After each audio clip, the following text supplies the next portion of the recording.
We've all heard of Napoleon Bonaparte. Even if you don't know anything about him, you've probably seen the memes or the community posts joking about him being short. It's one of the funniest memes in the book, especially when you have a picture of him next to some lanky dude and the caption says he was at least 6'9". So why do these jokes exist?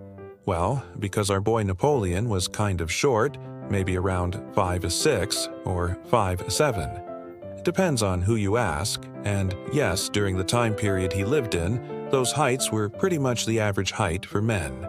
But nonetheless, British propagandists found a way to make it seem like he was barely taller than the cannon he was firing. And that's how we got the Napoleon complex. But there's so much more to Napoleon than his height. Today, we're going to look at how Napoleon Bonaparte went from a broke Corsican kid to the most feared leader in Europe. The year is 1769, and a baby boy is born on the island of Corsica, which at the time was a part of a republic, but France had just taken over it. So think of it as being born in a place no one outside the Mediterranean could find on a map. His name was Napoleon Bonaparte, and he wasn't poor, but he wasn't rich either. Let's call it middle class, but with style. Thanks to his dad's connections, Napoleon scored a spot at a French military academy. Our boy looked sharp here, but enough about that. So let's move on to the bigger problem. Was he really that great? We've all heard the legends of how he conquered Europe and battled against kings and emperors, but was any of that true? Well, yeah, almost all of it. When the French Revolution happened in 1789, Napoleon was living in Paris, working as a young artillery officer. At the time, the revolution had gone through its let them eat cake phase and was entering the we hate everything phase. If you weren't busy trying to get guillotined, you were trying to get someone else guillotined. The committee in charge of the revolution, called the National Convention, needed order. And guess who volunteered for the job? Napoleon. While planning an artillery operation against attacking royals, he won enough clout with the committee to become a general at age 24. Now, the big myth, Napoleon was a dictator. And while he wasn't exactly a democracy enthusiast, he actually started off as a champion of the revolution. Remember, he was a product of it, and when he seized power, he actually held elections. But was he a fan of giving those elections to Jacobins? No, he wasn't. As he rose through the ranks, he became known as the man on horseback, someone who could bring order to the chaos. And when the chaos threatened to destroy the country, he was the one to stand in its way. In 1795, Royalist rebels attempted to overthrow the government.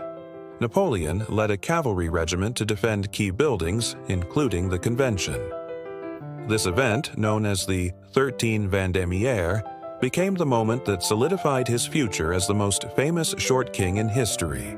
In 1796, Napoleon was sent to northern Italy to deal with Austria, who wanted to take back some lost territory. In 1797, Napoleon defeated them. Everyone was like, "What? How did you do that? It took us 10 years to beat them." And he was like, "I don't know. You guys just suck at your jobs." Napoleon had achieved what was basically the impossible, while other Frenchmen stood by smoking cigarettes in awe. And it would happen again and again. In 1798, an uprising erupted in Egypt, and many European powers saw it as their chance to mess with Napoleon. But while he was there, he spent most of his time fighting other Europeans, winning battle after battle. He did lose a naval battle against Britain, but he spun it as a heroic retreat and everyone bought it. Back in France, politicians didn't care about facts. They just thought, hey, this guy wins stuff. So in 1799, when the French government was spiraling out of control faster than the modern French folks can smoke a carton of cigarettes, that is super fast, by the way, Napoleon returned home, dropped the mixtape, and people were like, yeah, that's our guy. Now let's smoke a whole carton of cigarettes. To keep a long story short, he staged a coup, became first consul, and at just 30 years old, he was basically running France. The title of first consul didn't sound that imperial, so in 1804, he made himself emperor. Not just crowned by the Pope, oh no, Napoleon grabbed the crown and put it on his own head. That's basically the 1800s version of saying, "I'm self-made, but thanks anyway for the dope hat, dude." Napoleon had come a long way from his days storming barricades, but in many ways, he was still that same guy. He loved parades, celebrations, and telling kids that Santa Claus isn't real. Okay, scratch that last one. But in his personal life, he was a devoted husband and father, which was probably a shock to anyone who'd heard stories about his crazy eyes. But seriously, look at this picture. Are you kidding me? Look at that handsome devil. Anyways, he may have been an evil mastermind, but he was also a family man. As Napoleon grew France's power, he also grew its problems. Like, he started the biggest war in modern history. So it's not surprising that he was looking for solutions. Enter the Napoleonic Code, a legal system that was way ahead of its time. It helped abolish feudalism, promoted religious tolerance, and gave women some rights. But it also set up many of the rules we follow today regarding contracts, property, and wills. So whether you're signing a lease or cutting someone off in traffic, you can thank Napoleon. But he wasn't just fixing laws. He was fixing banking, education, infrastructure. You know, boring but important stuff. For the average French citizen, Napoleon wasn't just starting wars. He was the guy who made trains run on time. Well, if they had trains. But you know, trains are cool. What's cooler than trains? Short dudes that create infrastructure for the trains to come in the future. And with Napoleon, like most short kings, you always got more than you asked for. He modernized roads, bridges, and canals, making it easier for troops to march and, you know, trains to chug. He also reorganized local governments, creating a merit-based system that appointed officials based on qualifications, not connections. Unfortunately, he also established a secret police force to crack down on rebels and, you know, maybe kill people in their sleep. But hey, every emperor's got his flaws. But while he brought stability and change to France, he wasn't exactly content with those borders. He wanted more. And in 1803, he declared war on Britain. Soon, he was ruling most of Western Europe, which was weird because he couldn't speak most of the languages. He kept finding excuses to expand his empire. After annexing Holland, he decided it wasn't Dutch enough. So he kicked out the Dutch royal family and replaced them with, just more Napoleons. Over the next few years, he fought against Austria, Russia, and Sweden, beating them all until they went, "Okay, fine. You win the most adorable miniature general of the century award." And he ended up owning most of Europe. That is, until he didn't. See, while Napoleon was busy expanding his resume, Britain was ready to strike back. In 1805, the little guy got cocky and attacked the British in what's now known as the Battle of Trafalgar. British Admiral Lord Nelson and his bad teeth absolutely obliterated Napoleon's navy, leaving him with nothing but salty tears and a pile of sea shanties. He was so mad he wrote an entire letter to the Pope cursing him out. Spoiler alert, the Pope didn't read it because he was dead. But that battle showed Napoleon that invading Britain was a bad idea, so he turned to his plan B, blockading them. The Continental System, as he called it, aimed to cut off Britain's trade and starve them into submission.